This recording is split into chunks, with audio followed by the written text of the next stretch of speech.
Good afternoon, everyone. I'd like to call this hearing to order. I want to welcome you to today's hearing on citizenship, laws, and religious freedom. I would like to thank our distinguished witnesses, whom I will introduce momentarily, for joining us today and offering their expertise on this topic. I'd also like to take the opportunity to thank Senator Joe Manchin and his office for securing this hearing room for us today. As many of you are aware, the U.S. Commission on International Religious Freedom, or commonly referred to as USCIRF, is an independent, bipartisan U.S. government advisory body that was created by the 1998 International Religious Freedom Act. Now, the Commission monitors the universal right to freedom of religion or belief abroad, using international standards to do so, and based upon what we observe and what we find, we make policy recommendations to Congress, to the President, and to the Secretary of State. Today, USCIRF exercises its statutory authority under the International Religious Freedom Act to convene this hearing. Now, today's topic has garnered much recent international attention. The use of restrictive citizenship laws is, however, a long-standing concern protecting individuals' freedom of religion or belief. Now, we have convened this hearing to explore how some governments leverage citizenship laws as a tool of oppression against religious minorities, and to help us develop policy recommendations for the U.S. government in response to these actions. The right to a nationality is a fundamental human right and serves as a bedrock for accompanying political and civil rights. It is the right to have rights. Denying individuals this fundamental recognition not only strips them of accompanying rights, but also denies them the ability to participate in the political process and use legal pathways to seek redress for discrimination and persecution. These individuals are effectively rendered stateless. This makes them vulnerable to exploitation, prolonged detention, and it exposes them to violence. In this way, the denial of citizenship can be a key predictor of mass atrocities. Therefore, it merits international attention. Too often, the denial of citizenship targets minority communities already vulnerable to oppression and persecution. International legal standards have made it abundantly clear that governments have a responsibility to protect individuals' privileges as citizens of their home nation and not deny them this simply due to their faith. Article 15 of the Universal Declaration of Human Rights states that everyone has the right to a nationality, and no one shall be arbitrarily deprived of his or her nationality. The United Nations Convention on the Reduction of Statelessness adds that an individual may not be deprived of nationality on racial, ethnic, religious, or political grounds if this would render him or her stateless. Unfortunately, men, women, and children are being deprived and being left of this right, and they're being left stateless, and this appears to be happening based upon religious belief. I will now turn the floor over to Vice Chair Gail Manchin. Thank you very much, Chair Thank you very much, Chair Perkins. And a thank you to our witnesses and our guests that have joined us here today. Unfortunately, we too often witness governments engaging in this very behavior, stripping people of their citizenship simply because of the faith they practice, in clear violation of international human rights standards.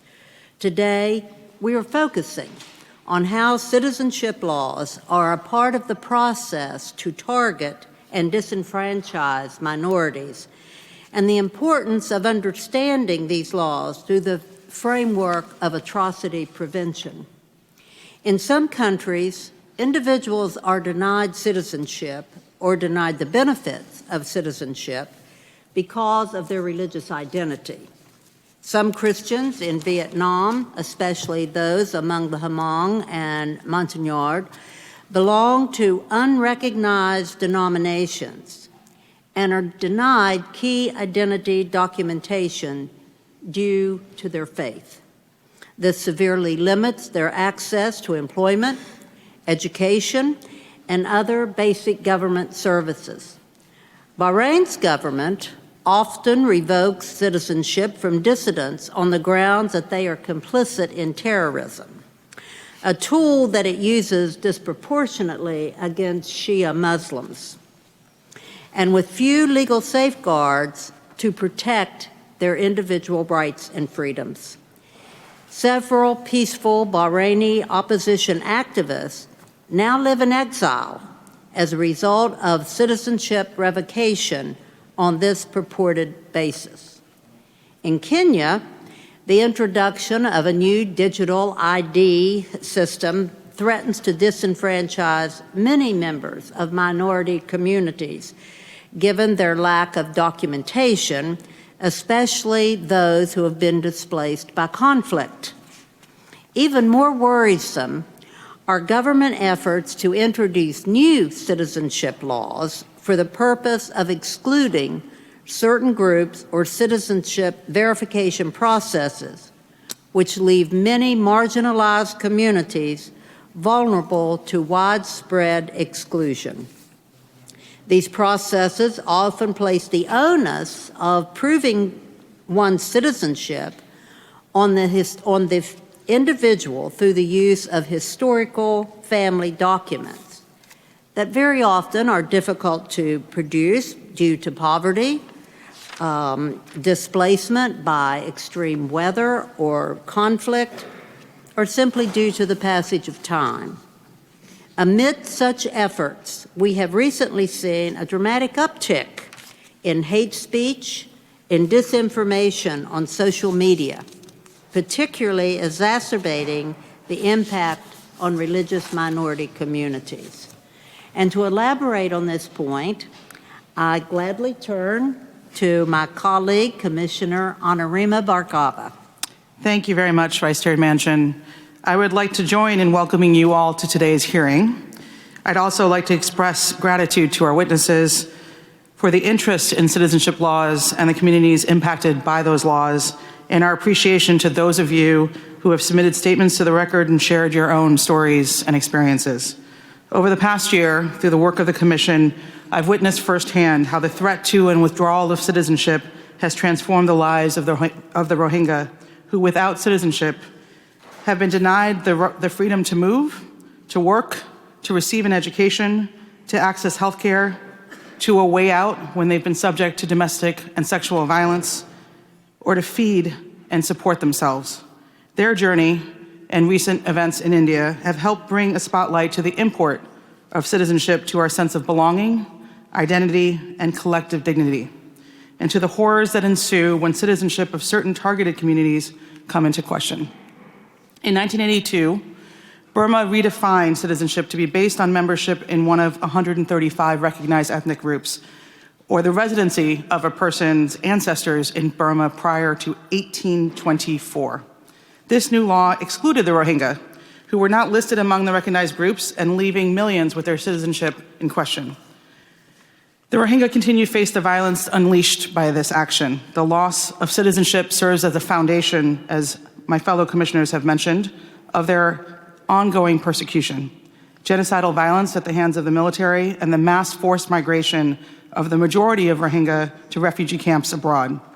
In Burma, the government continued to refuse to recognize the Rohingya, which has constrained those who are remaining in the country from possessing any form of identity documents, including birth certificates.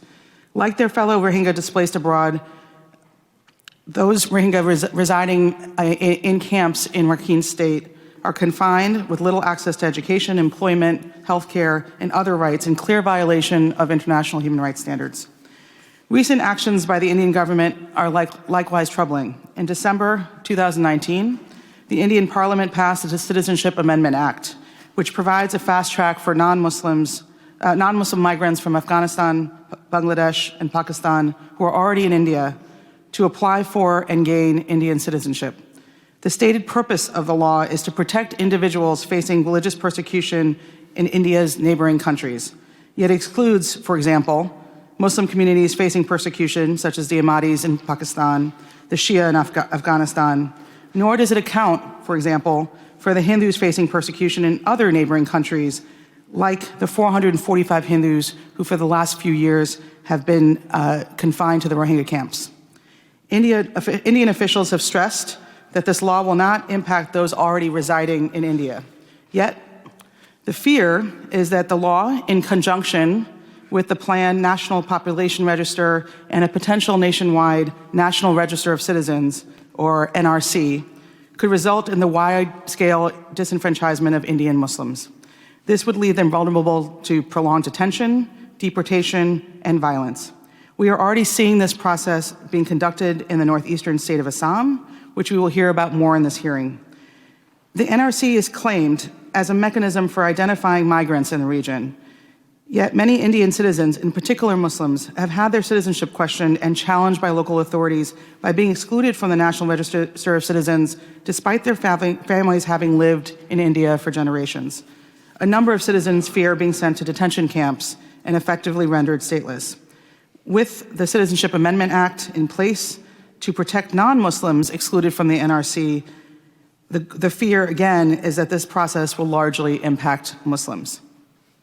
Many Indians of all faiths have been exercising their peaceful right of protest to express their opposition to this law. Yet, since the passing of the Citizenship Amendment Act in December, we have seen deadly violence throughout India and a crackdown by government authorities against protesters and recent violence in Delhi that has included the loss of life of many Muslims and Hindus. I look forward to hearing from our witnesses on how citizenship laws and the details of citizenship processes in Burma, India, and more broadly can be leveraged as a weapon against religious communities, and how the United States government and the international community can more effectively ensure that individuals of all faiths can freely live without fear of losing their citizenship and the many rights that come with that citizenship and the many difficulties that come from that loss. Thank you, and I will now turn the floor back to Chair Perkins. Thank you, Commissioner Bhargava. I would also like to recognize Commissioners Nadine Manza and Gary Bauer, who are with us and will participate in our questioning of our panelists. We've asked each of our panelists, and again, I want to thank them for coming. Some have traveled a great distance to be here. We are looking forward to their expertise on this topic. I will introduce each of our panelists. Collectively, I'll introduce the four, then recognize each one as we proceed down the line. We've asked them to provide an opening statement of 6 to 8 minutes, and then we will have a time of questioning with our commissioners. First is Naomi Kikoler. She is the director of the Simon Scoot Center for the Prevention of Genocide. She has also worked for the UN Office of the Special Advisor on the Prevention of Genocide, and we're thankful for her to join us today.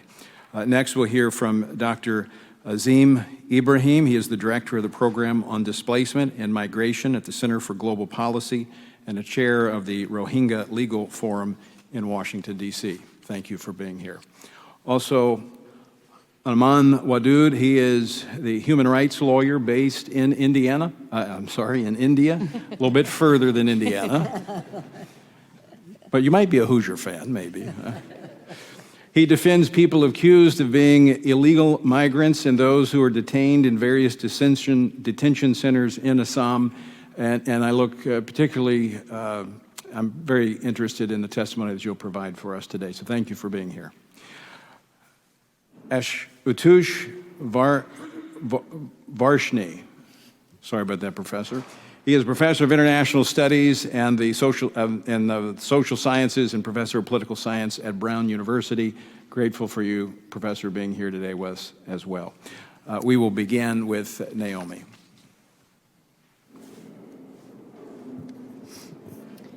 Mr. Chairman, members of the Commission, thank you for organizing this hearing to address the importance of citizenship laws, religious freedom, and atrocity prevention, a nexus that is too often ignored.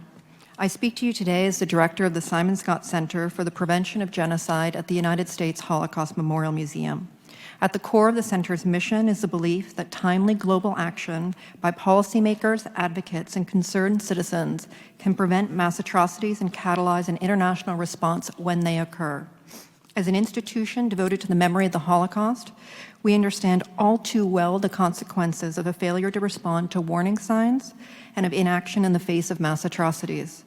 The U.S. Congress, and in particular this commission, has an essential role to play in fulfilling our collective responsibility to prevent and respond to mass atrocity crimes. This discussion is a reminder of the importance of protecting basic human rights, carefully monitoring vulnerable communities, including religious, ethnic, national, and racial minorities, for violations of those rights, including the revision, denial, or revocation of citizenship, and responding to warning signs of possible genocide and related crimes against humanity. If there are three things that you take away from today's testimony, they are, first, the denial or revocation of citizenship can be a warning sign of possible future atrocity crimes, including genocide. Denial and revocation can be part of an intentional strategy to create an in-group and out-group, where the out-group is not entitled to the same protection under the law. This can also contribute to their further marginalization in society through their vilification as an other and removal from day-to-day society. Second, the revocation of citizenship is contributing to the risk of genocide right now. The case of the Rohingya today is a powerful illustration of how communities face heightened risk of genocide and related crimes against humanity, in part as a result of the revocation of citizenship. 2 weeks ago, I was in Cox's Bazar, Bangladesh, where I met some of the 1 million Rohingya refugees living there. A 1982 law stripped most Rohingya of their citizenship and cast them as foreigners in their own country. Rohingya leaders have told us how the stripping of citizenship has set the stage for other discriminatory policies that have impacted their ability to work, travel, and marry. The most common refrain we heard from Rohingya refugees who fled genocide was that they wanted their citizenship restored. Why? Because they, as did the Jews in Nazi Germany during the Holocaust, see themselves as citizens of their country, and because they understand the future risks and their own security, perhaps their very existence, is strongly linked to the myriad of rights associated with citizenship. They know intimately that the discriminatory revocation of their citizenship because of their ethnic and religious identity has diminished the Rohingyas' legal standing in Burma and contributed to their marginalization and an environment in which genocide occurred. 3, early action taken in response to warning signs can help save lives. Congress and the administration can take certain steps to help prevent mass atrocities, tailoring precise actions to local realities. Congress and the Department of State have an important role and moreover, the ability to monitor for changes in the legal status of vulnerable communities, in particular ethnic and religious minorities. Notably, the Atrocity Early Warning Task Force, an interagency mechanism responsible for monitoring for atrocity risks and developing prevention strategies, should be asked to report to Congress annually on their efforts to mitigate against the risk of atrocities in specific countries, and as such, track discriminatory changes in citizenship rights as a possible indicator. Second, the Elie Wiesel Genocide and Atrocity Prevention Act of 2018 explicitly calls for the Department of State to provide additional training to foreign service officers assigned to a country experiencing or at risk of mass atrocities such as genocide or war crimes. The training should include instruction on recognizing patterns of escalation and early signs of potential atrocities and methods of preventing and responding to atrocities. This training should be accelerated in its implementation, and the warning signs study should include looking for denial or revocation of citizenship. We know through the passage of this act and the development of training and assessment tools, as well as the lessons learned from countries' examples where the U.S. government has acted early and spoken out about warning signs, such as Burundi in 2015 and Kenya in 2008, it is clear that the U.S. is equipped and has a legislative mandate to do more, do it earlier, and lead the international community in the prevention of atrocities. History shows us the dangers of ignoring such warning signs. The Holocaust is a glaring example of how denial or revocation of citizenship on the basis of ethnic or religious identity can help to foster an environment where genocide is possible. The Nazis sought, starting in 1933, to use a law to curtail the rights of Jews and others who were deemed racially unacceptable. They did so at first by targeting freedom of speech, assembly, and the press. Their efforts to create a German identity that was entitled to rights and aliens who were not were further entrenched in September 1935 by two laws referred to as the Nuremberg Laws, the Reich Citizenship Law and the Law for the Protection of German Blood and German Honor. The laws provided the legal framework for the systematic persecution of Jews in Germany and articulated the racial theories underpinning Nazi ideology. Overnight, over 500,000 German Jews were no longer German, rather they were subjects of the German state. My Holocaust Museum, Edna Friedberg, has noted that as the Holocaust progressed, citizenship was a life and death factor throughout Europe. Statelessness or citizenship from another country than current place of residence corresponded to significantly lower survival rates for Jews during the Holocaust. The legal status of Jews was often used as a determining factors in selecting people for deportation to killing centers from both Axis, Allied, and occupied countries. Thousands of Jews were saved as a result of real, dubious, or phony citizenship papers such as those provided by Raoul Wallenberg and others. In the aftermath of the Holocaust, governments created institutions and legal norms to protect all human beings, drawing explicitly on the experience of the Holocaust. Central to those efforts, and has been mentioned already, was the protection of the right to nationality and citizenship enshrined in Article 15 of the Universal Declaration of Human Rights. This has been codified in numerous treaties. Our international system has recognized that nationality must be afforded without distinction to race, color, religion, national, or ethnic origin. These legal protections are critical for, as the special advisor to the former special advisor to the Secretary General of the United Nations on the Prevention of Genocide, Francis Deng, would often note, in virtually every situation where genocide has occurred, there is an explicit effort undertaken to divide communities on the basis of their nationality, race, ethnicity, and religion. Two influential reports in the past decade, created by the American Jewish Committee's Blaustein Institute and the United Nations Office for the Prevention of Genocide, explicitly identify protecting citizenship rights as central to the prevention of genocide. One of those reports outlines why it is so critical. Members of particular groups may be particularly vulnerable to discriminatory measures that take the form of denial of nationality. Such measures may weaken the individual's right to legal protection through state institutions. Nationality is typically the basis for enjoying the state's full protection of rights to establish residence and move freely within the state, to vote and participate in public life, and in some cases to access health services and higher education, to work legally, to rent or own property. The Department of State and the USA developed an atrocities prevention framework in 2015. Using that framework, we see three ways that the revision of citizenship laws could be significant. The first is in identifying potential perpetrators. That's described as key actors who currently have or might plausibly develop the motive, means, and opportunity to carry out large-scale deliberate attacks on civilians. Removing citizenship can indicate that government leaders seek to single out a certain population for expulsion or physical attack. The second, identifying civilian groups that might be targeted for large-scale and systematic attack. Any group whose citizenship rights have been arbitrarily denied should be considered at risk of even more severe persecution and attack. The third is identifying potential triggers or windows of atrocity risks. Arbitrary changes to citizenship laws can turn a fragile situation into a violent crisis. Denying citizenship to members of a certain group can be interpreted by some as a signal to carry out physical attacks. This assessment tool is one of many resources available to the Commission, Congress, and the Department of State to identify warning signs and risk factors and develop targeted mitigation strategies. It is important to underscore that there is no direct causal link, and denial or revocation often occurs in an environment where human rights have already been violated or restricted. It's also important to note that citizenship rights alone do not prevent genocide. Each situation must be evaluated in its own context to understand the risks and critically to develop mitigation strategies. So to summarize our key recommendation, the first is the importance of monitoring changes in citizenship in regards to vulnerable groups. This is possible and important to track as one of the many early warning signs, risk signs of atrocities or even genocide. The U.S. has the presence, resources, and skills to do this in real time at the country level. The second is the U.S. should use its atrocity prevention tools and the legislative mandate to act early to prevent atrocities. The third is you should work in partnership with others, including through established UN forums, regional organizations, other like-minded donor countries, expert civil society organizations, and the new International Religious Freedom Alliance to prevent mass atrocities. One suggestion would be for the Alliance to establish a working group on mass atrocity prevention. Fourth, consider timely incentives as well as punitive measures to encourage states to refrain from discriminatory citizenship practices and policies and do so early.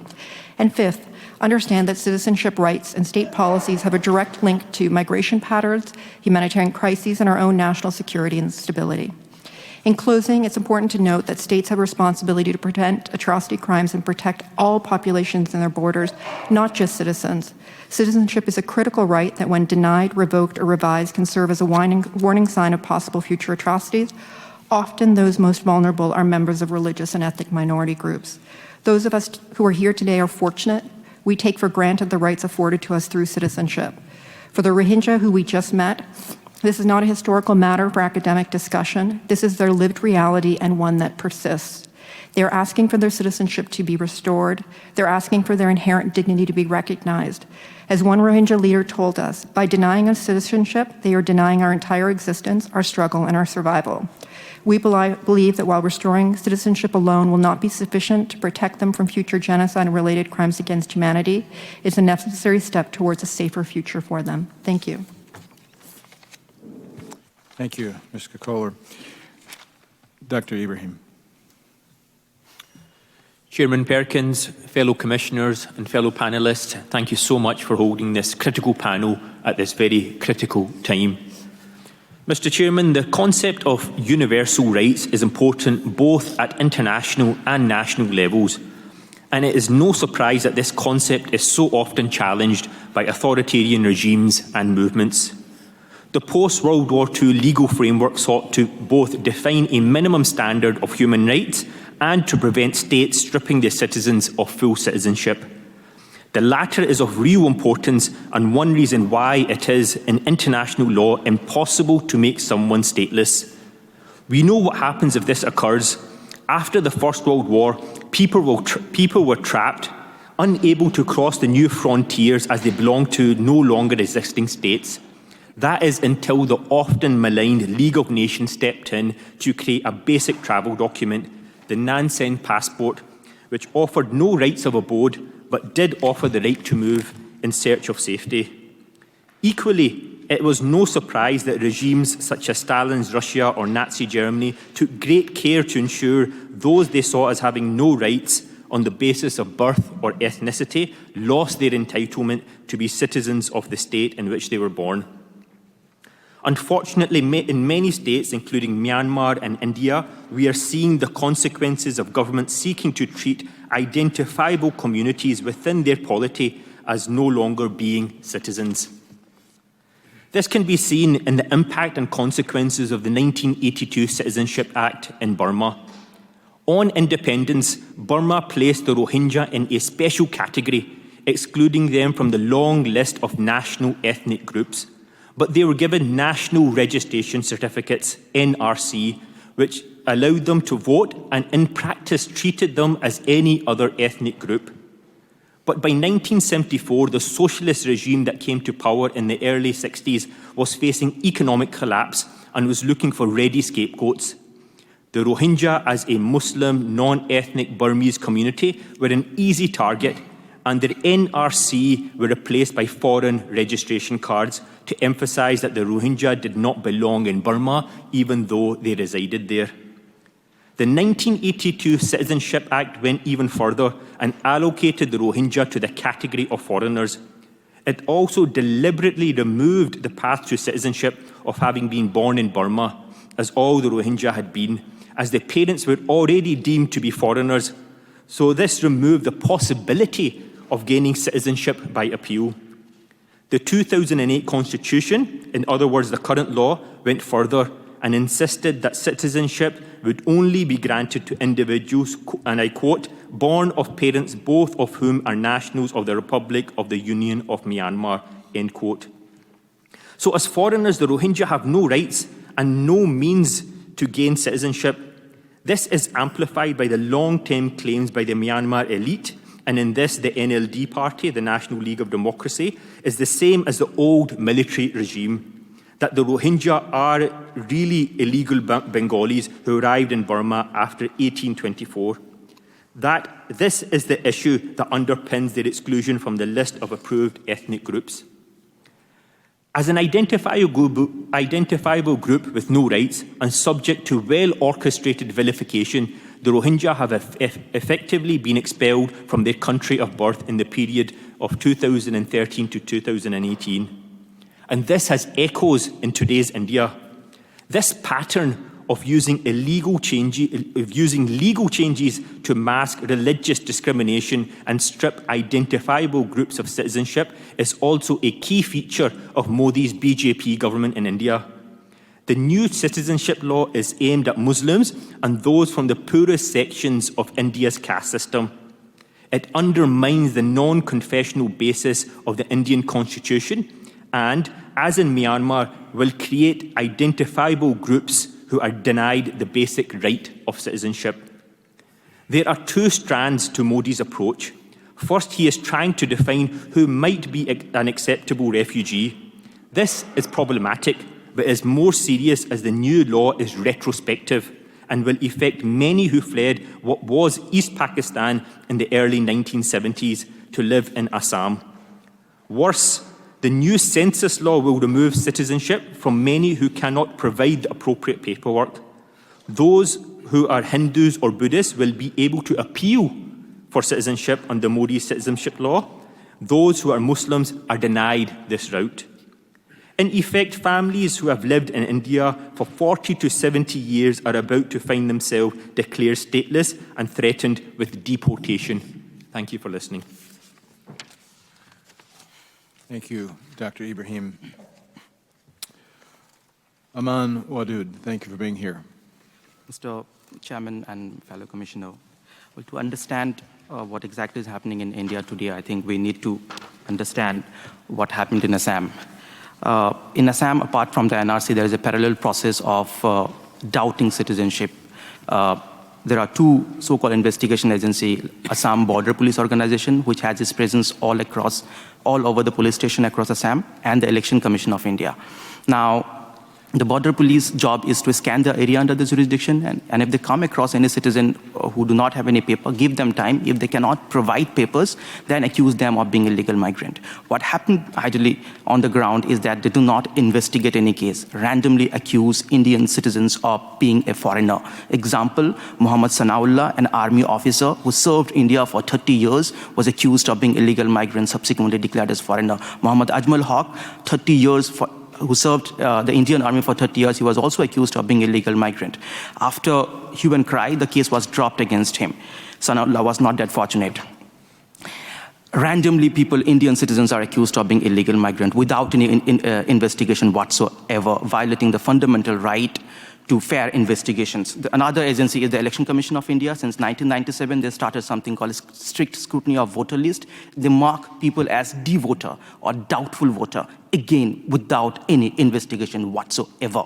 Mostly they have accused women of being a foreigner. Now, these cases goes to the Foreigners Tribunal for trial, a tribunal which the cases are adjudicated under the Foreigners Act 1946, a colonial act, where the burden of proof is on the accused. In any criminal case, the burden of proof in the state. Here, if you're accused of being illegal migrant without an investigation, the burden of proof is on you to prove that you are a citizen of India. Under the Foreigners Tribunal Order 1964, Foreigners Tribunal were created by executive order. All other tribunal in India is a creation of legislation. The Foreigners Tribunal, where the cases of citizenship is decided, is a creation of a executive order. Now, when the cases comes before the tribunal in Assam, one need to provide document before 25th March 1971, which is the cutoff date of citizenship in Assam. Now, ideally what people does, they provide 1966 voter list and any document linking themselves with the 1966 voter list, say the father's documents or grandfather documents of 1966, or any document before 1971 and linking themselves with that voter list. Now, in the tribunal, most of the peoples are now declared as foreigner because of minor anomalies in their name and ages, which is very common to everyone. If any witness makes a minor contradictory statement, they can be stripped of citizenship because the burden of proof is on the accused. on July 2nd, 2019, the Home Ministry said in the Parliament that 63,959 people were 63,959 people were declared foreigner by ex parte order, which is more than 50%. Now, most of the people, they can't defend their citizenship. They can't afford lawyers. So when they can't afford lawyers, they stop going to the tribunal, and that's how many are declared as foreigner. One of them was Momirun Nessa. She was accused of being a illegal migrant, marked as devoter in 1997. She appeared before the tribunal, couldn't pay the lawyer. She was declared a foreigner by ex parte order. Subsequently, she was detained in 2010. She was detained till December 2019 for 9 years. When she was detained, her youngest son was 2 years old. And all 3 children were minors. She was separated from her children who were minors. And once you are declared as foreign, you can be detained in detention center. There are 6 detention centers in Assam. You can be detained there. The detainees do not have right to parole. Momirun Nessa's husband died when she was in detention. She was not allowed to come out of detention center because she did not have right to parole. She was allowed to come out of detention center because of Supreme Court order which says that you cannot detain a person for more than 3 years, which is also, I think, is not justified because deportation is not possible. A person is detained to deport to the country of origin. Now, when you declare your own citizen as foreigner, you cannot deport that person. The Home Ministry says before the Parliament that since last 3 years, from 13/3/2013, since when the formal process of deportation started, only 4 people have been deported to Bangladesh. Within this period, 130,000 people have already been declared as foreigner. Now, once you are declared as foreigner, you do not have an appellate body. You have to go to the High Court and file a writ, where the Honorable High Court has very limited jurisdictions to decide the cases. Most of the cases, if a person is declared as foreigner, are upheld with the High Court because it has a certiorari jurisdiction, a supervisory jurisdiction, and not an appellate jurisdiction. Now, under such circumstances, you are stripped of citizenship, and then you become a stateless. India disowns you, and Bangladesh will definitely own you because you are not a citizen of Bangladesh, you are a citizen of India. In that backdrop, the NRC was implemented because of the Supreme Court order. 2014-15, the work started. According to the NRC rules, you need to prove that you are a descendant of a person who is in the territory of Assam before 25th March 1971. And you need to link with those documents. 5 years, the process continued. I would say that the process was very harsh, stringent, technology-driven. Although there was, no religion column on it, but the Bengali Hindus and Muslims who are seen as a suspected citizen in Assam were the vulnerable group, mostly the Muslims, because of the anti-Muslim environment created by the government. Very often, Muslims are abused as Bangladeshis, even called as Jinnahs, who was the founder of Pakistan. The Muslims did not protest against the NRC. They rather participated in the NRC process because we all wanted a closure from this politicization, from this anti-Muslim rhetoric, from this rhetoric against illegal migrants, and from this stigmatization of being called as a suspect in your own beloved motherland. After the entire process, 1.9 million people were excluded, and most of them are Indian citizens, including my cousins who are excluded. His parents are included in the list. The process is inherently gender biased because women find very difficult to prove their citizenship because they get married before 18 years of age, and the minimum age to vote in India is 18. So you lose the important document called voter list, electoral roll. Your name is recorded in the voter list only after you get married, and that is at a matrimonial home with your husband, not your parents. So you lose the most important document to prove linkage with your parents. Now the government says they will scrap this NRC because it do not match with their propaganda that there are millions of illegal migrants here. There are no millions of illegal migrants in Assam. The NRC has exposed the propaganda of large-scale illegal migration into Assam. The current protest started after the current Home Minister said that first come the CAA, which is the Citizenship Amendment Act, which is discriminatory towards Muslims, which expedite citizenship for non-Muslim from 3 Muslim countries. And he said that then will come the NRC. Now, the legal foundation of the NRC is Citizenship Rule 2003. It says that there will be an NPR, National Population Register, and during the NPR process, your data will be collected, your particulars will be collected, your biometrics data, your parents' place of birth, their date of birth, their place of birth will be collected. And when the NRC is notified, The local register, which is the junior level executive officer, can mark any person as doubtful citizen. That is when you need to prove your citizenship. And then the citizenship rule also weaponize fellow citizens of filing an objection against your citizenship. You will have to prove your citizenship then. Now, peoples in India are worried, particularly the Muslims, because they fear that something like Assam could happen, where even an army officer could be declared as foreigner, where Indian citizens are being rendered stateless and detained in detention center. That is why, the fear of losing citizenship forced people to protest, to come on the street, particularly women. Please go and ask those women who are protesting on the street. They will tell you that we do not want to go to detention center, and that is why we are protesting. The protest is not only against CAA, it is against the CAA, NPR, and NRC, which is a sinister design. Now, every time there is a peaceful protest, in the BJP-ruled state, it has been crushed down by brutality, the police brutality. In UP, 20 Muslims were killed by bullet injuries. Police entered Muslims' homes, they beat them up without any provocation whatsoever. In Karnataka, a BJP-ruled state, where a anti-CAA play was enacted by minor children, the mother was arrested for sedition charges. The principal of the school was arrested for sedition charges, that minor children were interrogated several times. In Delhi, where people were peacefully protesting on the street when Mr.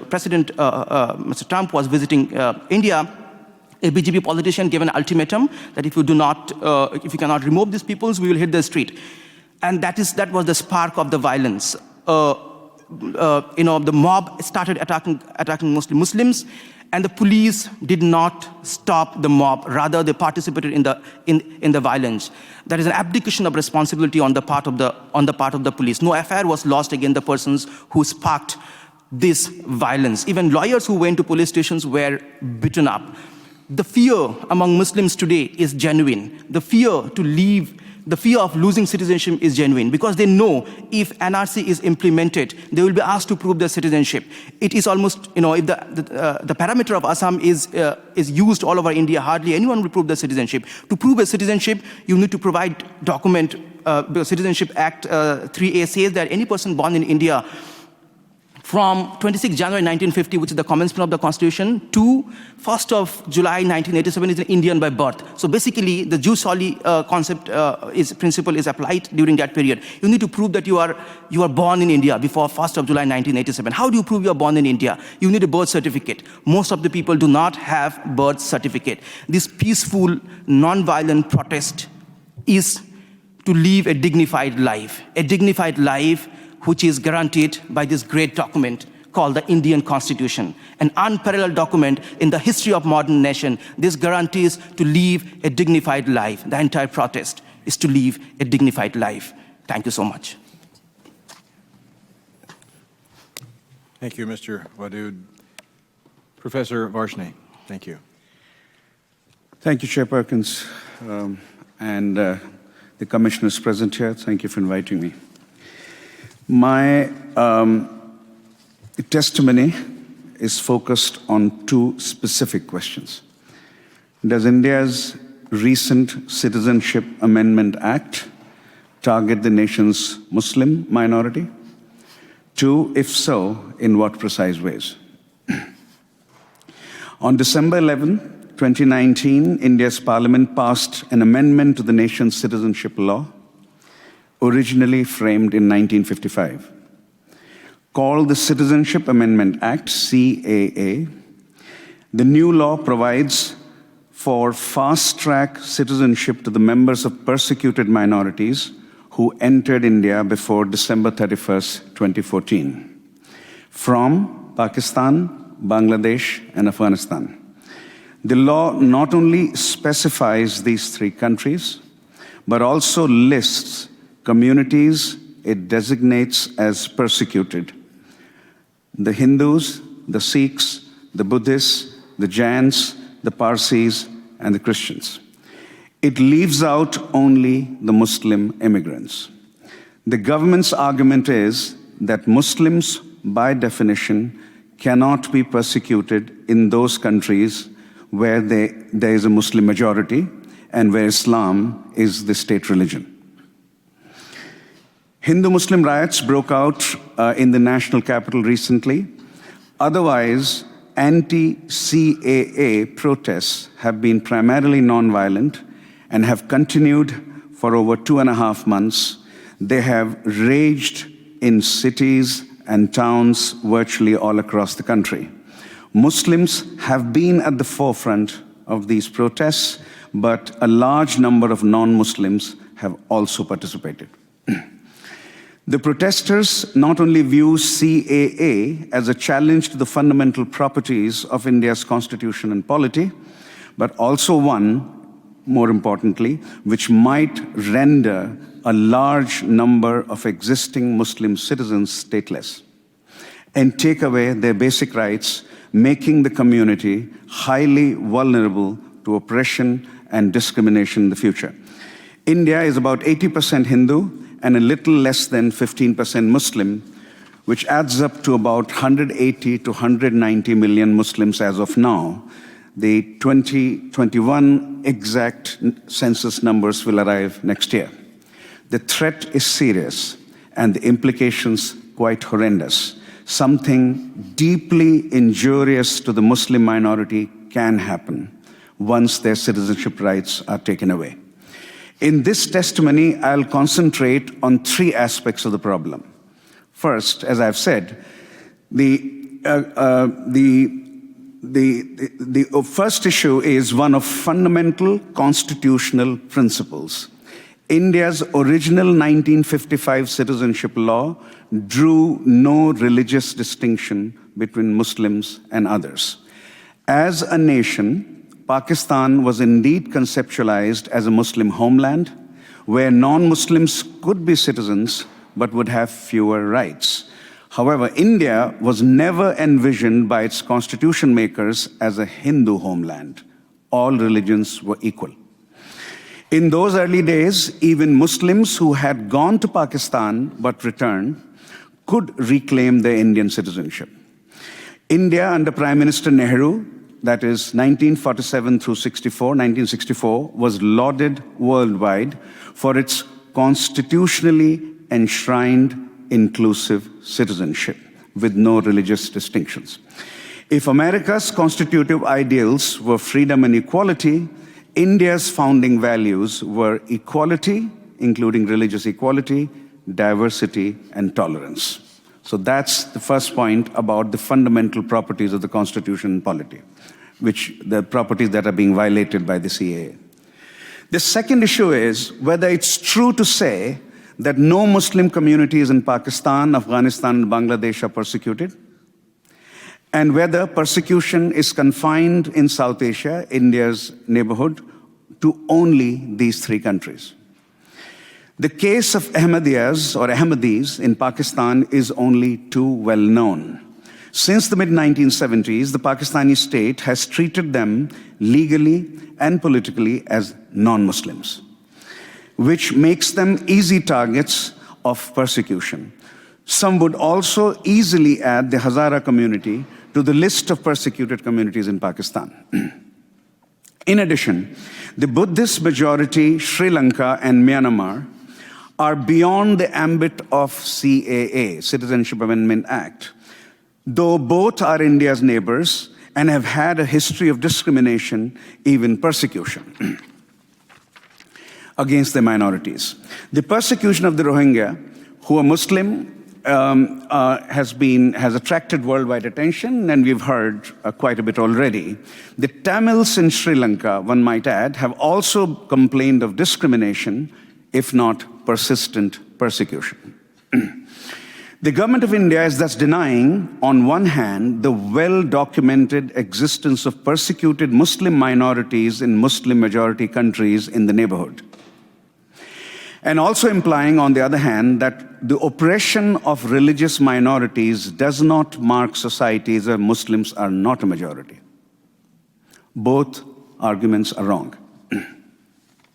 But it is the third issue that is most threatening to India's Muslim minority. The government's citizenship move consists of 2 steps. At least 2, one can make it 3, but 2 steps are most relevant for our discussion. In 2019, the Minister of Home Affairs announced several times that, 1, A National Registry of Citizens, NRC, would be created as a sequel to the CAA, the Citizenship Amendment Act, in the next few months. These are coupled in his statements. Whether after the unending citizen protests, an NRC will finally be legislated in Parliament or announced as an executive decree in the coming months remains an open question. But the awfully exclusionary implications for the Muslim minority ought to be clearly understood and noted. The key issue is how an NRC will be created and what documents will be necessary to prove citizenship. The government has not announced which documents it will ask for. The fear is, it's a genuine fear, legitimate fear.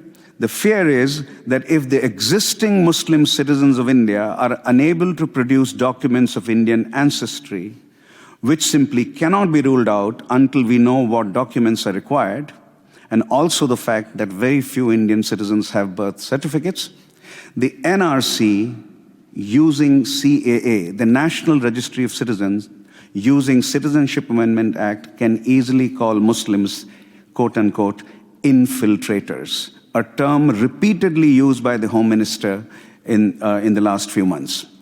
That, in turn, will make Muslims an object of internment or expulsion and or deprive them of the right to vote. In contrast, if the Hindus have a similar documentary deficit, they would neither be interned, nor expelled, nor disenfranchised. They can simply claim that they are welcome only in a Hindu homeland, namely India, and persecuted elsewhere in South Asia, which thereby will open the door for an Indian citizenship for them, not for Muslims.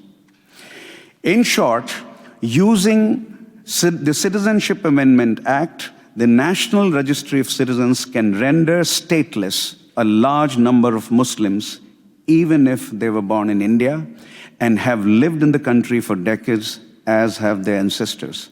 That is an important reason the protests have not ceased.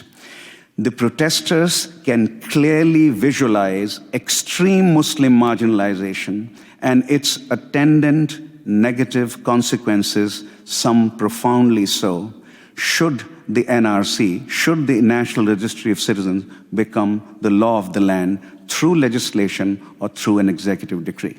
Thank you. Thank you, Professor. We will turn now to questions from the commissioners, and we'll either direct our questions direct to a member of the panel or in general. And I'll begin with just a general question to any of our panelists that would like to answer this. We've heard in the testimony that these citizenship laws have been used for quite some time in the 20th century, 21st century. The question is this: do we see an increase in the use of these citizenship laws to render individuals and groups stateless? And if so, why do we see this increase? Do we have an idea of why it might be increasing? And I'll throw that to any of our panelists. So Mr. Chairman, the situation of the Rohingya and the manner in which they were stripped of their citizenship happened in incremental stages over a long period of time. So I think this has become a model not just for other authoritarian regimes, but certainly, as we see in the case of India, this is essentially being replicated in many facets in the same kind of fashion. So it's simply a very legitimate mechanism framed within a legal framework that allows you to discriminate against minority populations, which in the past, you would organize pogroms or other kind of mass incarceration mechanisms by which to discriminate against them. So it's all coached up in the language and within constitutional language and amending laws and other kind of mechanisms, but it's really allowing you to undertake the kind of policies that you wish always advocated, but within the legal kind of framework. And if one looks at the stages of genocide, genocide has now been very thoroughly well studied. The stages of genocide, the precursors of genocide, the signs of genocide are relatively quite well known now, and most of the signs are there. This is simply one of the stages by which persecution is actually undertaken. It's referred to as discrimination, identifying a particular group and using legal mechanisms by which to make them outcasts, very similar to the 1935 Nuremberg laws, which, as my colleagues mentioned, was a mechanism by which to make the entire Jewish population stateless. I can answer your question, Chair Perkins, conceptually. I haven't collected data on a whole variety of countries. I can certainly speak with great confidence about the Indian case, but conceptually the problem is as follows. And perhaps others can talk about whether denial of citizenship rights has been rising, as you asked, right? Most citizenship laws in the world theoretically fall into two kinds of claims or domains. One is well known as jus solis. So just birth alone in a given territory is the basis for citizenship. That's jus solis. In the literature, the classic cases are United States and France. And they are discussed in great detail in the literature. The other model for granting citizenship in the literature is conceptually called jus sanguinis, which is bloodline-based, which is ethnicity-based, race-based, and religion-based, where religion is seen as a bloodline, not a voluntary exercise, which is true in much of the world, actually. And the classic examples of that in the literature are Germany and Japan. Now, the 1935 Nuremberg laws are discussed, of course, plentifully in this literature. They illustrate the extreme version of jus sanguinis, namely that Jews, though born in Germany, living there for decades, were denied German citizenship after 1935, and that led to truly awful consequences. The other example in the literature, of course, is the denial of citizenship to Rohingya in Burma, but I'm sure there are others also. What I can say, I cannot answer that empirically because I've not studied that worldwide, but in India, what is happening is that India started with jus solis in the 1955 law. It's moving towards jus sanguinis. So it started with a broad conception, inclusive conception of citizenship, and now it's heading towards exclusion of certain religious groups, especially Muslims. Well, Muslims only at this point, actually. Muslims from the ambit of possible citizenship. Commissioner Maanza. Thank you. Thank you so much to our panelists for your presentation. Ms. Kit-Kohler, you mentioned using timely incentives and punitive measures in order to respond to revoking citizenship. What recommendations do you have, as well as the panelists, other panelists, on what actions the U.S. government could take to incentivize or provide some sort of action for these governments that are acting this way? Thanks.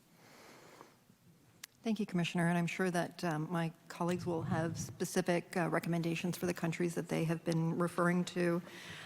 For us, first and foremost, governments themselves have the responsibility to protect their own populations. So clear and consistent messaging around the fact that the U.S. government is monitoring these types of changes is a fundamental starting point. In order to do that, you have to empower the Foreign Service officers, USAID officials, and those on the ground to be looking for the specific vulnerabilities that these minority groups face. Our hope is that as a result of the Elie Wiesel Act, we will see greater training so that people are able to actually look for those warning signs, and that you are messaging first and foremost in country through the embassy to the governments the types of concerns that one has around revisions or changes in the laws. From there, we hope that the reporting can trickle up and that there's a consistent message that comes from the highest levels within the U.S. government, especially when we see threats of revision or revocation being used, as has been mentioned by all of the panelists, to dehumanize and marginalize a particular community. It is worrying when we see a silence or absence of messaging from the highest levels when these types of things take place. As many of you know, we're approaching another election in Burma, where it's very likely that the Rohingya community will be disenfranchised yet again, where their citizenship is one of the reasons, and lack thereof, that they will not be able to vote. When we have moments like that, moments where we can signal what a free and fair election should look like, where we may provide support for the holding of certain elections, we should be raising consistently our concerns about communities that are going to be discriminated against, marginalized. We should be considering withholding support. One cannot say that that's a free and fair election when you have an entire people that have been disenfranchised. So there are a number of tools at disposal, but the fundamental starting point is actually monitoring and looking for these types of changes. And one of the things that we often say when we talk about religious and ethnic minorities is that at times they are sadly the canaries in the coal mines. They are the communities that are markers for what might come in terms of the potential risks of genocide and other related crimes against humanity in a country. And we have to be looking and truly understanding the unique situations and vulnerabilities that they face. And to do so, we have to dedicate the resources and support reporting on that particular issue.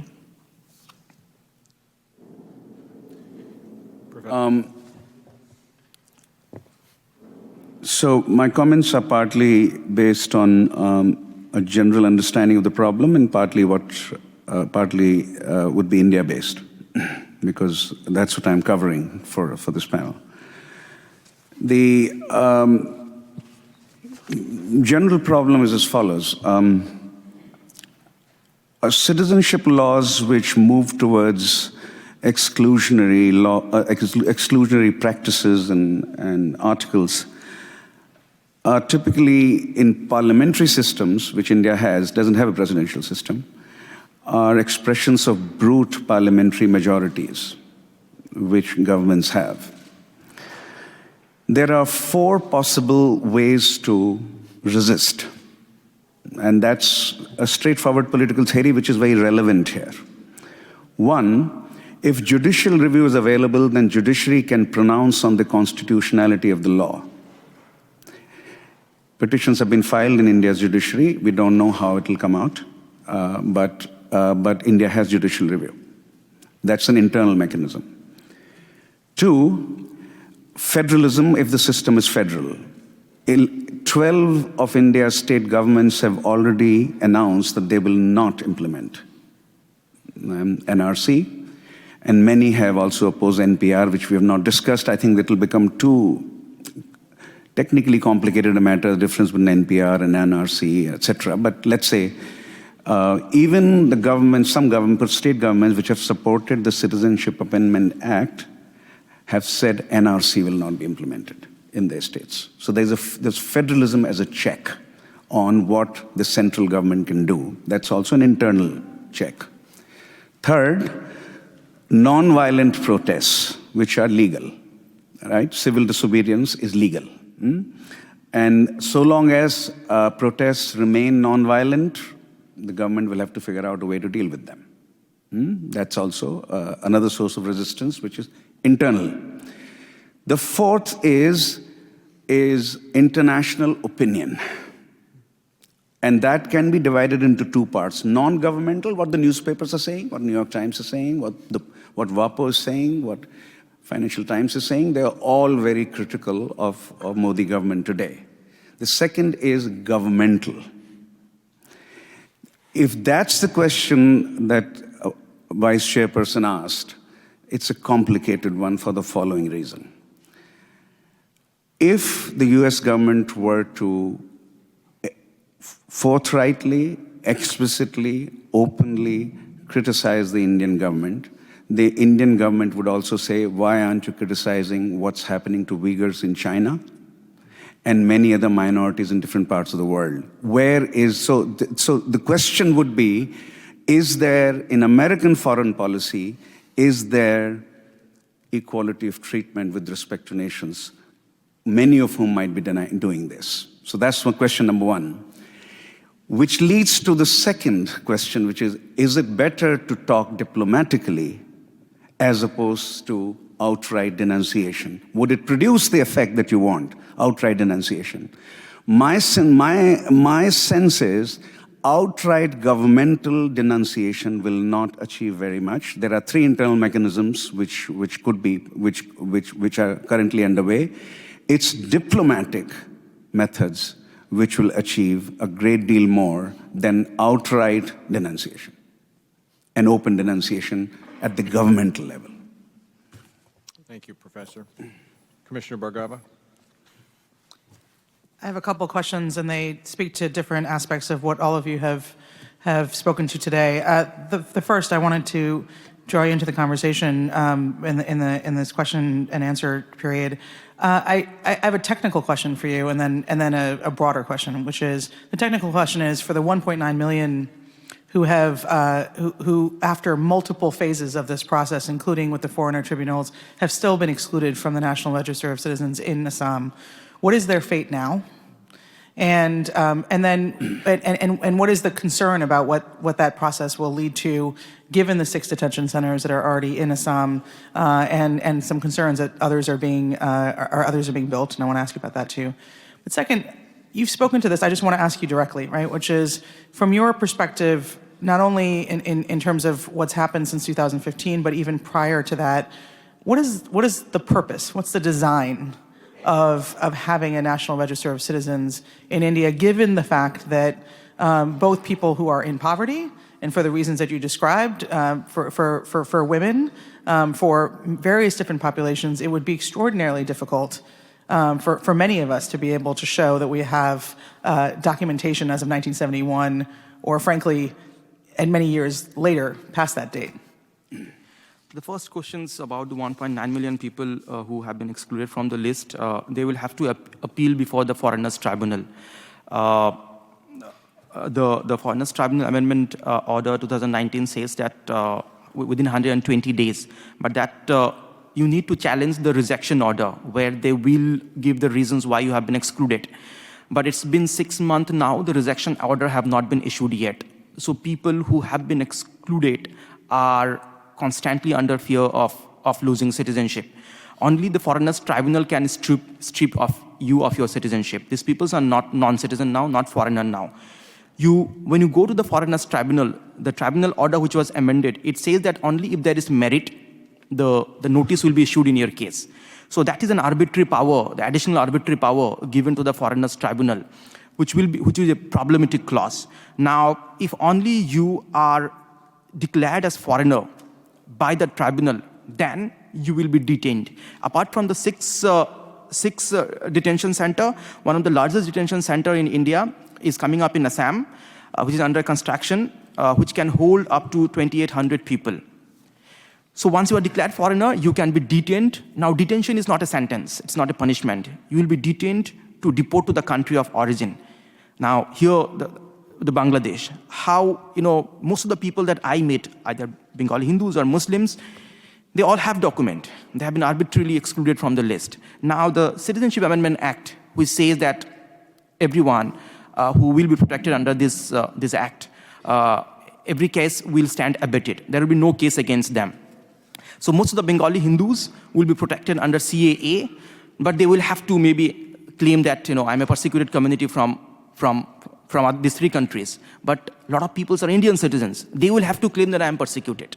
Secondly, the 4 or 5 districts which has been exempted from the CAA, where the CAA do not apply, the 6 scheduled areas, where there are 3 or 4 major districts where there is sizable Bengali Hindu population, they will have to go to the Foreigners Tribunal to prove their citizenship.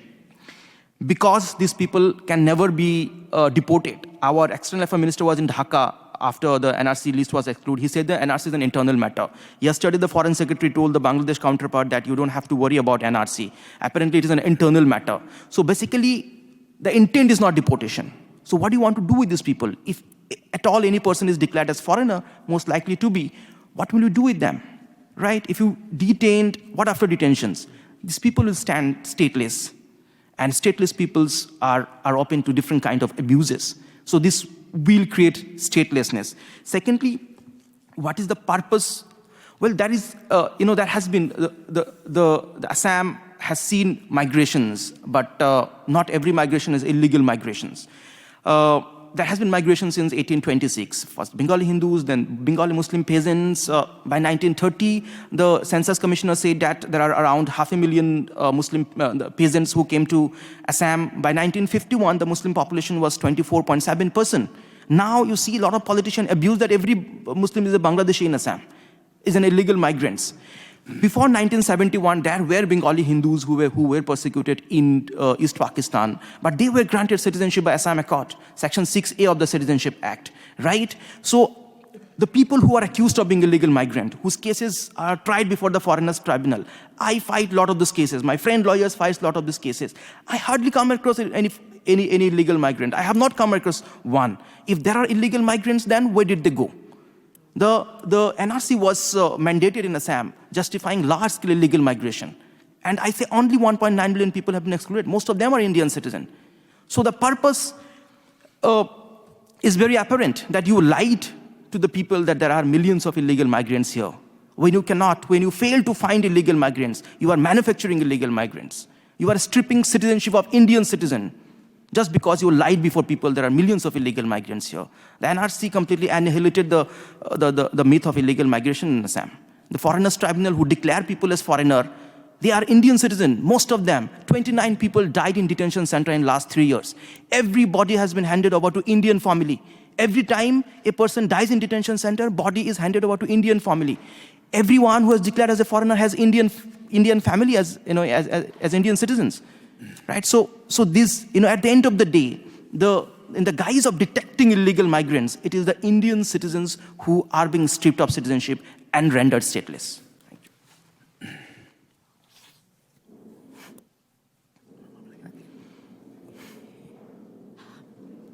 The question that I would ask is, in countries that they are targeting, a particular religion, a particular group of people, they're trying to marginalize, deport, exclude. Even if that doesn't happen, even if somehow their citizenship is protected, do you think that solves the problem? I mean, if they don't do it through like a national register or something they're creating, what then happens to these people? Obviously, there is a targeted audience in each of these countries. So what is the next step if it's not through citizenship? Well, finally, even if people are not stripped of citizenship, the process of proving citizenship is very, very traumatic. The fear of losing citizenship can actually kill you. In Assam, the last 5 years, the vulnerable communities, the Muslims and the Hindus, Bengali Hindus and Bengali Muslims, they were constantly under fear of losing citizenship. And some even committed suicide, including a 17-year-old girl who apparently committed suicide because of fear of going to detention center. Now, if tomorrow, say, the NRC is mandated and implemented across India, the executive officer have arbitrary power to mark any person as doubtful citizen. Any random person can file an objection against your citizenship. The process of proving citizenship, people will undergo through unimaginable harassment. Firstly, where do you find document? Where do you find birth certificate to prove that you or your parent were born here before 1st of July 1987? It is almost impossible, because the act which governs death and birth it came in 1969. It became mandatory much later. So it is almost impossible to prove your citizenship. The process is not worth it. It is not in the interest of the country. You cannot ask every person to prove their citizenship, right? Stripping of citizenship is later on. It's the end result. But the process, you are stripping the person's of his dignity, to live a life dignified, the right to live with dignity is being stripped off. You're dehumanizing him the moment you ask to prove his citizenship. So even if you are not stripped of citizenship, the process will be very traumatizing and it will harass Indian citizens unimaginably. Professor Varshney. One more point can be added to this, in my view, very correct analysis that was just presented, that the very act of proving citizenship entails remarkable suffering and harassment. So that very, even if it doesn't come through, even if the Citizenship Act, NRC for the nation is not put through, let's say in a few months, and I said it remains an open question. It's not been decreed by the executive, nor has been legislated by Parliament yet. CAA has been, but not NRC. However, there's one more point. It creates an enabling atmosphere for violence. Once you say that a particular community is not fully Indian, or its Indianness is in grave doubt, you begin to marginalize them in politics. And you begin to generate a certain discourse against them in politics about their loyalty, about their commitment to the nation, about a whole variety of things. The way they raise their children, the way they marry, it's a whole variety of things you can say. So this act of marginalization, politically executed or politically engineered or politically led, creates an enabling atmosphere for those who think they can act violently on behalf of the nation against the minorities so targeted. So I think, so in other words, enabling atmosphere for violence is another reason why we should worry about creating a national registry of citizens where every citizen has to produce a document about their citizenship. Thank you. That was exactly my point. We go back to, or do we create another Holocaust, genocide? I mean, yes, the threat of violence becomes so prevalent. Thank you. Commissioner Bhargava. Unfortunately, it's not the threat, it's what happened in the last couple of weeks and in terms of people being beaten and burned in the streets from targeted communities. And so I want to go to the other end of this, which is what happens when people are in a position where they want their citizenship to be restored. And I'm taking from your language. And so, you know, Commissioner Manza and I both heard repeatedly that they just wanted, that from those in the Rohingya community, that they wanted their citizenship to be current. And so, and we're very worried about this notion that they were stateless, right? And so I want to ask two questions, which is building from what has happened in Assam, where the burden, right, of proving citizenship is placed on the person who's been accused in some way, right? It seems like that's the same kind of, the same burden has been placed on the Rohingya to demonstrate, right, their citizenship. When, and this is a more technical question, when it appears that the Burmese government, for example, has forms, Form 1, where they have it in local communities, they also have it in the national government also has forms that could show that people were born in, right, or part of, Rakhine State and other parts of Burma where the Rohingya lived. And so I'm wondering how you think about this process of citizenship being restored, and given that you don't have a situation in which Burma recognizes the Rohingya's identity, what are the kind of possibilities for that process actually going forward, given the way that this battle has been pitched thus far? Commissioner Bhargava, usually these processes that are being set up, within the legal framework are designed to ensure that those people will remain without citizenship, and they're designed to ensure that they don't come back. When I visited the Rohingya refugee camps in early 2000, I met with a number of refugees who had been there since the 90s. Many of them had been refugees multiple times, so they had come over, they'd been forced out of Myanmar into Bangladesh in the 80s, and then 88, then 92, multiple times. I remember asking a number of them, and whether they would go back and if they have a specific requirement. And at that time, the government of Myanmar had made a very clear criteria which they had to fulfill to ensure that they can come back. So their attitude to the international community was that absolutely these people could come back as long as they meet the legal requirement. And the legal requirement was set up to ensure that none of them come back. So, for example, they had to produce birth certificates from their grandfathers at a time when birth certificates were never issued. They had to produce documentation from the land registry of property that they owned, property that had obviously been burnt down as they fled. And then they had to produce documentation of where they crossed the border into Bangladesh, so the equivalent of passports and passport stamps. So their mandate and their language to the international community was, look, we just want to make sure that the people that return are legitimately from Myanmar. But it was all designed to ensure that none of them actually come back. So this, once again, it touches upon Chairman Perkins' point that this is all within the legal framework, and that's the kind of language that they would use to ensure that, look, we're absolutely happy to take these people back. And the reality is that they have actually nothing to go back to. In the Rohingya situation, the villages were all burnt to the ground, they were bulldozed, the land has already been redistributed to the locals, and the border has been mined to ensure that none of these people will actually come back. So on behalf of on part of the Burmese government, there's absolutely no goodwill there at all, and there's no genuineness in their actual approach. Thank you, Commissioner, for the question. I'm going to maybe answer the second part around opportunities.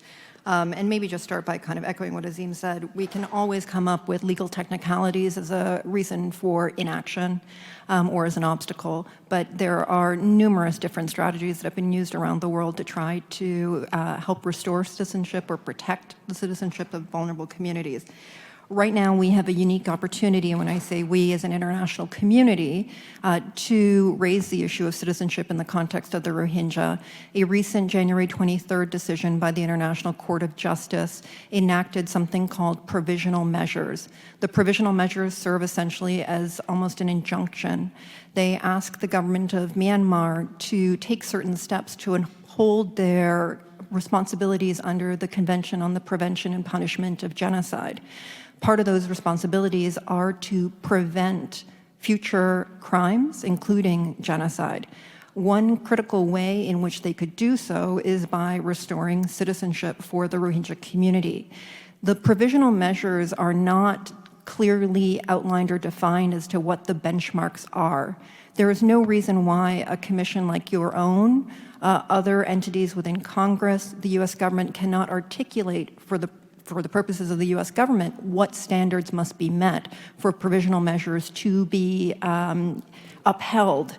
And I think it would be very much in keeping with, as I mentioned, the reports that have been done for the UN Office on the Special Advisor on the Prevention of Genocide, that citizenship and the right to nationality is one of the foremost rights that must be affirmed when a government is upholding their responsibilities under the convention. So I would encourage you to take this opportunity to articulate in detail what steps the government of Myanmar must take in order to meet their obligations under the convention and fulfill then the provisional measures that have been required by the International Court of Justice. The reporting timeline for that is their first report is due 6 months from the start of January, 4 months from January. So it's a key moment right now for there to be a single voice emerging from the U.S. government, articulating clearly that if the government of Myanmar is sincere about preventing genocide, they will restore the citizenship rights of the Rohingya community.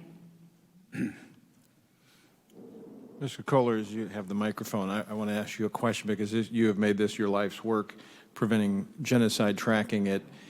And I don't want you to resurrect the TSA code of their color-coded threat warning system that they rejected, but give us a sense of how acute is the threat right now. I mean, is this, if we hesitate to act at this moment, how great is the threat? Thank you very much, Chairman, for asking that question. As I mentioned, we just came back from what we call a bearing witness trip to Cox's Bazar. We take bearing witness trips in situations where we believe that the risk of genocide and related crimes against humanity is extremely high. Our findings when we returned were that the situation for Rohingya who remain in northern Rakhine and remain in Rakhine State is one where they face on a daily basis a risk of genocide, where if there was going to be a return of the 1 million refugees that are currently in Bangladesh, they would be returned to a situation where they face a risk of genocide. We cannot, I think, stress enough the urgency of the situation. Despite the international attention that has been on the government of Myanmar, especially around the International Court of Justice case, we've seen a continued denial of the extreme nature of the crimes committed. We've seen the leadership continue to refuse to even use the name Rohingya, let alone acknowledge their citizenship. If this was 1939 or 1941 and you had a government refuse to even use the term Jews, what would be our response as a government and as an international community? We don't use that language lightly, and we acknowledge that every situation is unique. But in this particular case, you have a community that has been repeatedly referred to as the most vulnerable community on earth. So I appreciate your question because we believe that they are the victims of genocide, and we believe that that risk remains ongoing. Hence the fact that this is such an incredibly timely discussion. And the stripping of their citizenship in 1982 was a critical turning point in enhancing their vulnerability. And in, as has been mentioned by many panelists when they've talked about the phenomenon of how important citizenship is, a critical moment that helped to create an enabling environment where sadly genocide could take place. Thank you. This is a particular question, but it's also a broader question for everyone, which is what the role of the judiciary and the legal system has been in facilitating some of the processes that we're seeing both in Burma and in India. And in particular, I want to ask you about some of the challenges that human rights lawyers are facing on the ground. And I understand the process by which people throw up legal technicalities that might not have existed the day before for a range of purposes. But what are the kinds of ways in which, particularly right now where we have concerns about the role of the judiciary and whether or not cases that might take years to resolve, even in the Supreme Court, will be a way in which to address some of the violence that we're seeing on the ground?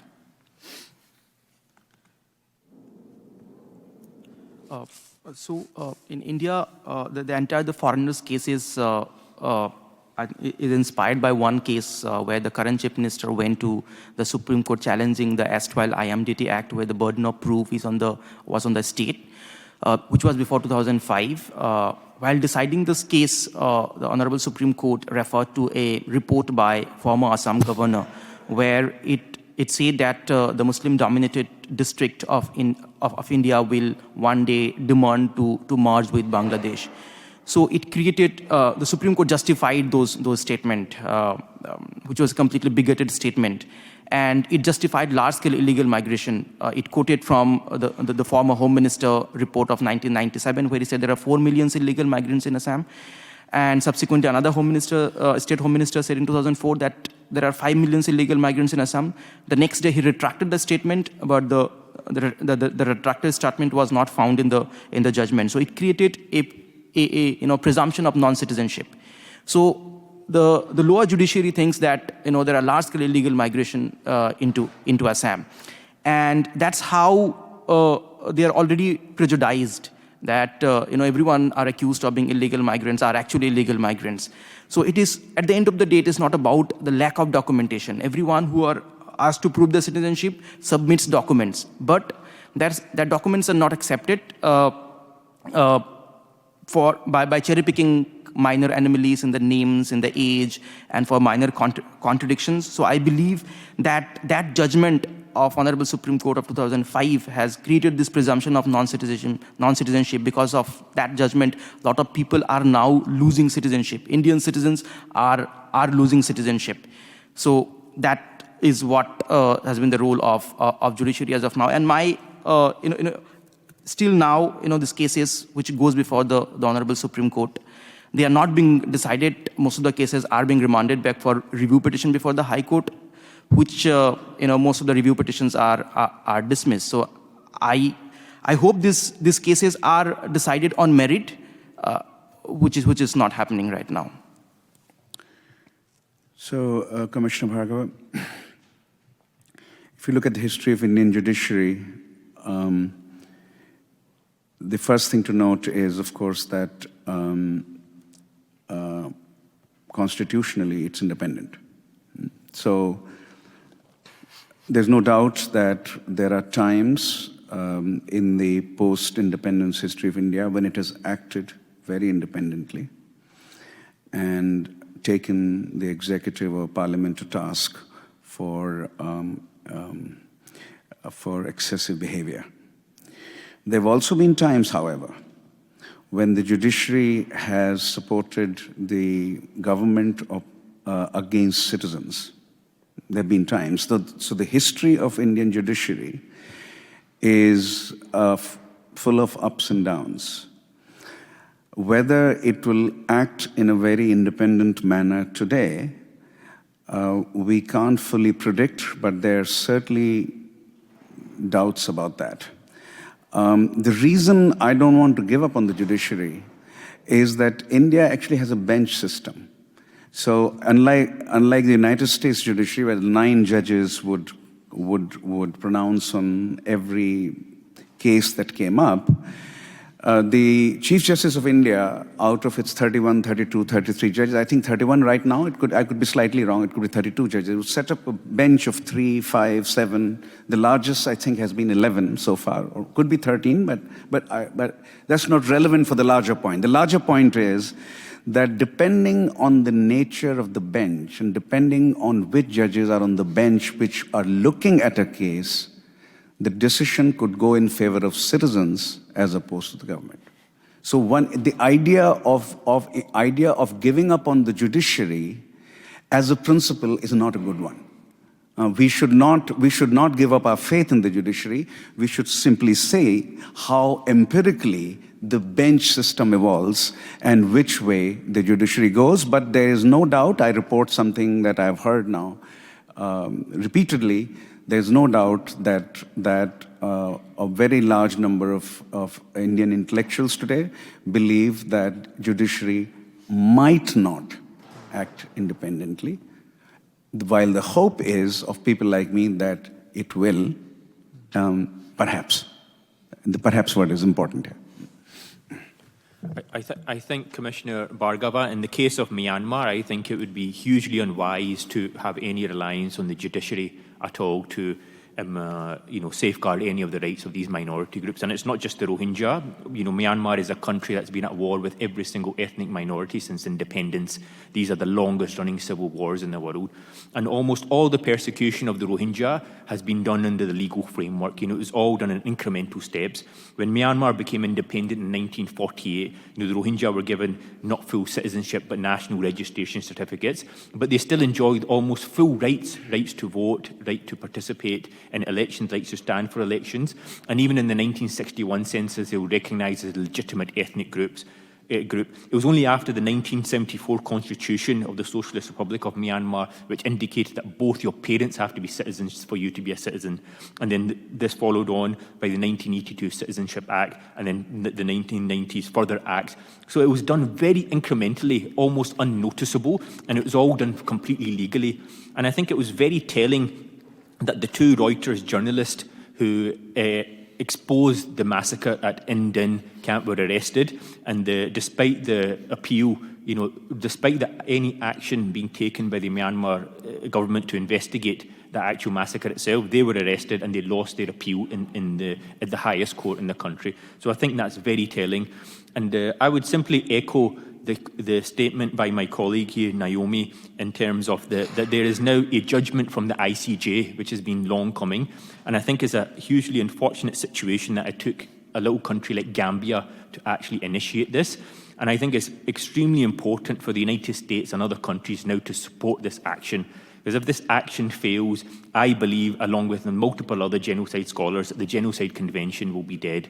there will be no other recourse to this. So I think it's very important that this government, this commission, makes it very clear that they support the action of the ICJ and ensure, and I'd also emphasise that the ICJ is under no obligation to produce its findings unless it's mandated by the Security Council.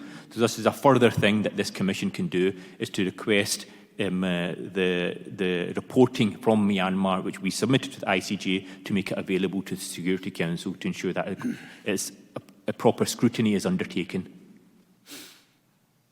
Thank you, Dr. Ibrahim.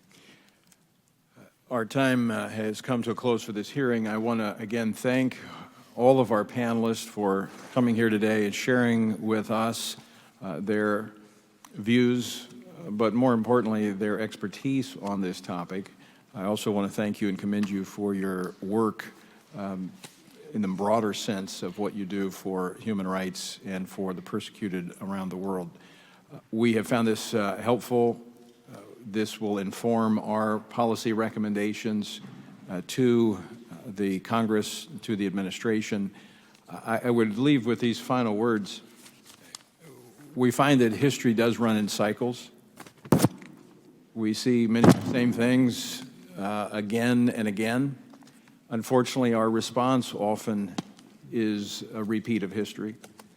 Some of us drive with the engine light flashing on our car for months before we take it into the shop.